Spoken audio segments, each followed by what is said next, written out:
much animation. If we are in there, we are unable for safety reasons to get out and grab those items. And the earliest you will get them back is at the end of the day in guest relations, maybe. That's a big maybe. A lot of the times when those things come back, we have to mail them to you, and they're going to come back in pieces. So mind your loved ones, meaning your camera phones. Yes, everybody loves their phones. The big cooler of water, let John or I open and close that lid. It's kind of awkward and heavy. We also don't want you standing up on a moving trolley. We are professional trolley walkers. There was one whole day of training that they just stood us in the middle of the aisle, drove around the lot, uphill both ways for 8 hours. We get hurt, they just send another blue vest or a black trench coat. You get hurt, they frown upon that greatly. And there is absolutely no smoking or vaping. Excuse me. Anywhere on the trolley. Good timing. Good timing. As I inhale my own saliva. Gross. In the lot or in the park. Thank you for your understanding. Now, we are finally heading off into the heart of our studio where some of Hollywood's biggest names come to work every single day. Now, the road we're taking to get there, we refer to as the Universal Timeline. Why? Look at to your left and your right. You're going to see these movie posters here that represent just a fraction of the thousands of films we have made here at Universal over the years. From our classic Universal monsters like Dracula, Frankenstein, to our Academy Award winners such as The Sting and Gladiator, and then all the way to the big blockbusters such as Jaws, E.T., the Back to the Future series, and of course, the Jurassic Park series. So roughly over 8,000 plus films here at Universal. Because we are the biggest, the busiest, the most famous, the most active, the oldest film and television studio people know what productions have been done down here in our lot than anywhere else on the planet. We've been making and facilitating projects here for over 108 years. It was on March 15th, 1915, that our founder, Carl Emily, coming up on your screen, cut the ribbon opening on what used to be a chicken ranch, what he called the strangest place on earth, Universal City, which is an actual city. As you can tell from the fire station over there on your right-hand side, that's not a set. That is an actual LAFD fire station. Number Fire Station 51, the fire station that was the center of a very popular show that filmed here in the 70s called Emergency. Yeah, there we go. He's shaking his head right. I've been getting a lot of folks raising their hands. This is just one of the productions that was filmed here. Many more all filmed in our front and back lot where we're going to go today. We're going to start with the front lot. On the front lot, it contains mainly sound stages. Want to know what they look like? They're extremely exciting. Take a look to your left. You'll see they look like that. That big brown building. That's a great way to start the tour straight. Actually, that one is exciting in a soundstage as well. It is the largest, oldest soundstage in our front lot. It's housed some of the largest sets in movie history. Just a few of those on your screen from our monster movies, Martin Scarface, of course, Back to the Future, Jurassic Park. Even other studios use our sound stages. Warner Brothers came here when they filmed Batman Returns and built the Penguin's Lair inside. Well, as we pass these other sound stages over here on your left-hand side, a lot of history here too. The first two that we just passed, 11 and 10, that's for the original CSI television series. The one that took place in Vegas? Yeah, they didn't film it anywhere near Vegas. They filmed it here. And the last two, my favorites, because I'm a big horror fan, and the most famous grisly murder in all of film history took place right here in 1870. That was the shower scene from Psycho, directed by Alfred Hitchcock. Now, currently in there, they just wrapped season 2 of the dramatic reimagining of the 90s hit TV sitcom Fresh Prince of Bel-Air. Bel-Air films inside there. That show was so big, they need 3 sound stages. Third sound stage they use coming up over here on your left-hand side next to this parking structure. It is Soundstage 14, which is the second largest soundstage in our front lot, where Steven Spielberg filmed some scenes from Jurassic Park, and Ron Howard used to build and film Mission Control for Apollo 13. Any horror film fans here? Yes, The Thing. Probably one of the greatest horror films of all time. Remember they were in the laboratory in the Arctic? They built the inside of that lab right inside there. And remember, it's the Arctic. It's supposed to be cold. You can see their breath. That was their actual breath, because they cranked the air conditioner up as high as it could go, making it so cold that you can actually see Kurt Russell and the rest of the actors' breath inside that soundstage. But that soundstage is also where Dr. Grant and Timmy climbed out of the tree and had the Ford Explorer fall on him. And Timmy says, "Back in the car again." Yes, that from Jurassic Park, and it's also where Lexi got sneezed on by the Rocketeer. So, films. Filming our sound stages, of course, but we got a long history with television as well, because we've been broadcasting for over over 84 years. And now Illumination in that time, he created Entertainment. broadcasting the biggest and most popular television shows in history. Just a few of those flashing on your screen, and many more filmed in the sound stages on your right. Now, these sound stages on the right during the 70s and part of the 80s were referred to as Sitcom Alley because these sound stages were different strokes. The Silver Spoons, One Day at a Time, Facts and Life Coach, Who's the Boss, the Jeffersons, all filmed in these sound stages here. Now, we got our first celebrity sighting of the day over here on your left-hand side. Yes, you are not mistaken. That is my Thunder Buddy for life, Ted Clubber Lang, as he likes to go by now legally. How many of the kids on board have seen Ted or Ted 2? Okay, none of the children raised their hands. Fantastic. I don't have to silently judge there. So, he is standing in front of these production bungalows here, which used to be dressing rooms for some of Hollywood's biggest names at the time, like Rock Hudson, Jimmy Stewart, Lucille Ball, just to name a few. But now writers, producers, directors occupy them. For example, 5180 and 5170 on your left. 5180 currently belongs to $7 Productions, which means the bungalow and the parking spots there belong to Dwayne "The Rock" Johnson. That's his production company. And his famous next-door neighbor, Monkey Paw Productions, which means his neighbor is the one and only Mr. Jordan Peele.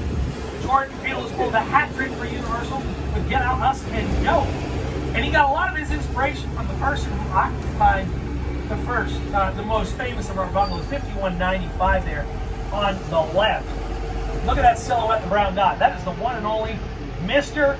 Alfred Hitchcock, because that was his bungalow where he worked on Vertigo, The Birds, and the lovely little story of a boy and his mother, Psycho. My name is Alfred. So next to the bungalows, you're going to see these modern buildings here. These are the production options for two of our newer sound stages, 25 and 26, which are directly behind them, where George Lopez currently films his new comic, which just got renewed, Lopez versus Lopez. But this is also the entryway into the back lot.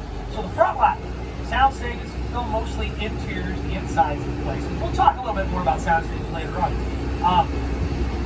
But we're going to film the outside stuff. A lot of the times, most of the time, we'll do it in the back lot. The back lot's where we film all the big stuff, the big exteriors, the outside stuff on a very grand scale. Take a look over here to your right-hand side. You can see our T-shirt and all the sets of famous filmmakers around the world. They come from all over to film here in our Metro sets. Now, one area they love to film on is called Brownstone Street. Over here on your right-hand side, you may recognize Brownstone Street there from a little film called Bruce Almighty starring Jim Carrey.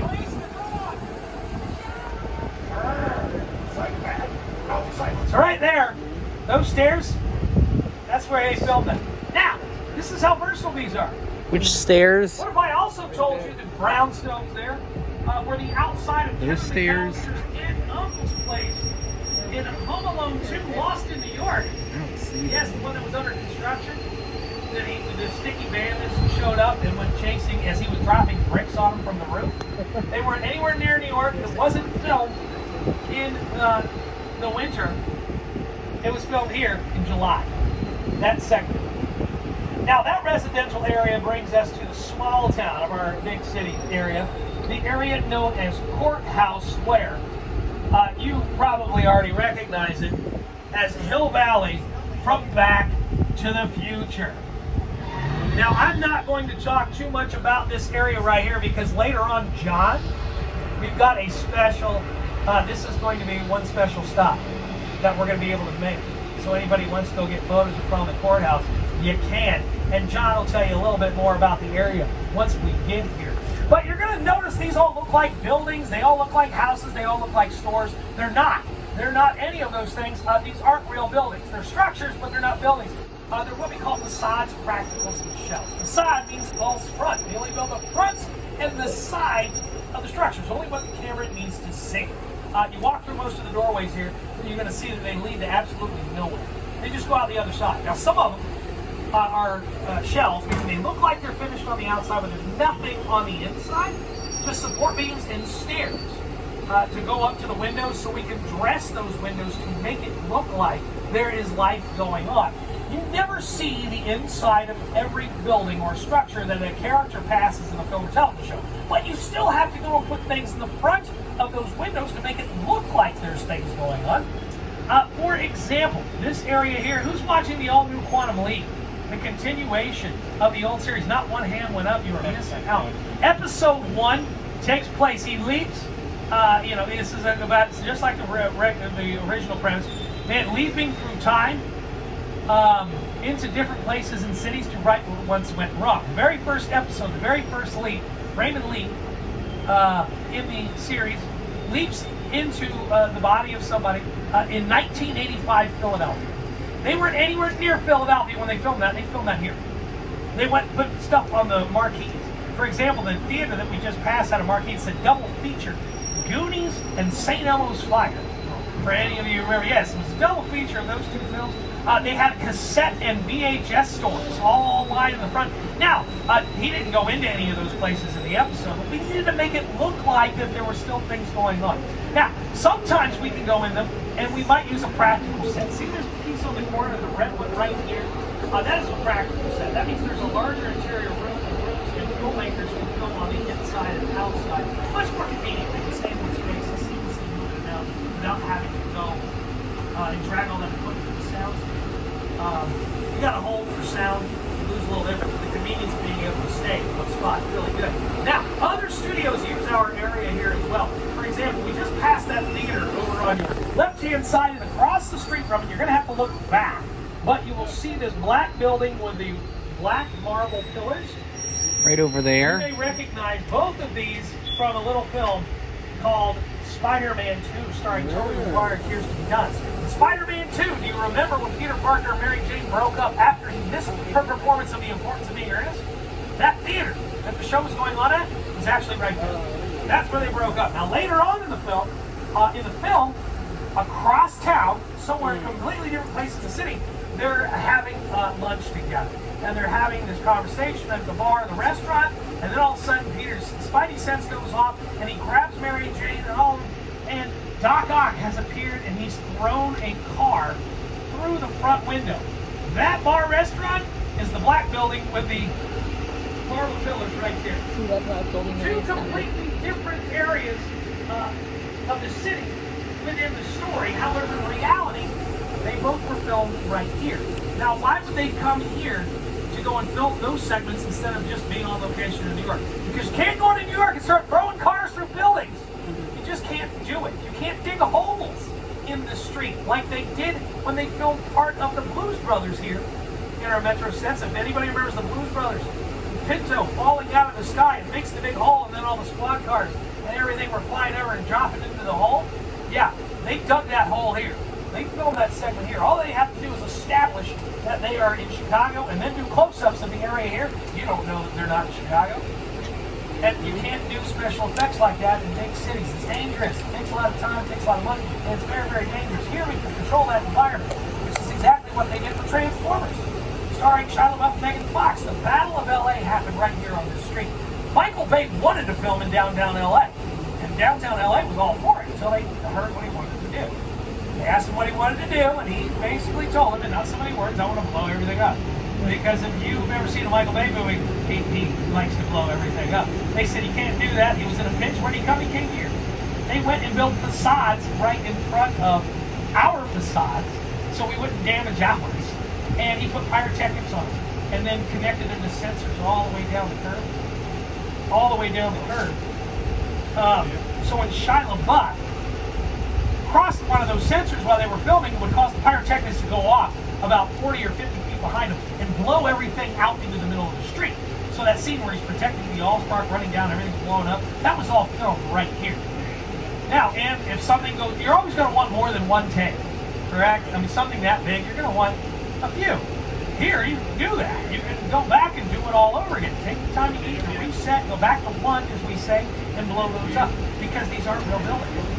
They aren't real buildings at all. In fact, the brick and the stone that you see on the sides of the building here, it's not brick and stone at all. Those are what we call skins. They are barely a quarter of an inch thick, made of fiberglass plastic or plaster. We can press those out right here in the lot, right down the street where we came. They'll call it an order, so we need to change the brick from brick to stone. They'll press out the pattern that fits, pull down the fronts of the structure, and then put up the new ones after they painted it, because they're only being held up by staples and nails. We just need them to look like the actual substances. that they're made out of, because you can't tell the difference looking on your screen.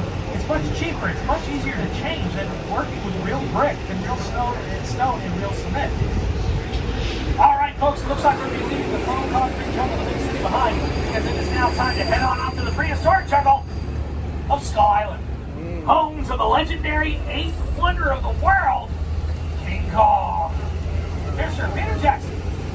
It's the original King Kong that made me want to correct movies. I saw that movie on TV when I was about 8 or 9 years old. I wanted to become a filmmaker. I like films that just take you away from your real life and sweep you up in adventure. Kong literally does that. I mean, you're on board the ship, you're sailing to a lost island, you're encountering monsters and creatures from, prehistoric times. So, folks, please remain in your seats. Hang on to your belongings. Have those 3D glasses at the ready.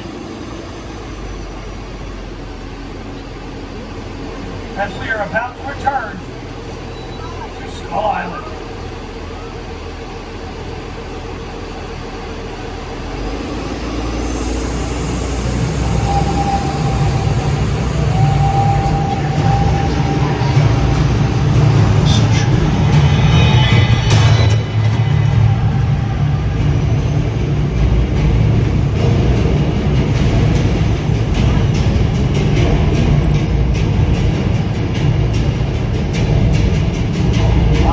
Glasses on, everyone.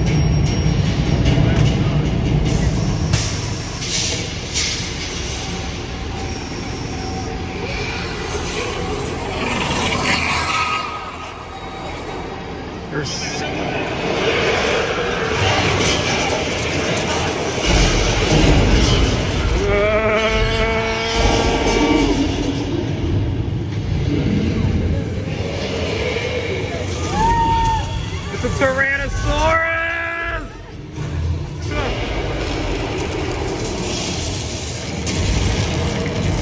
There's Kong!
Anybody get spit on? Yeah. Yeah, get used to that. So King Kong 360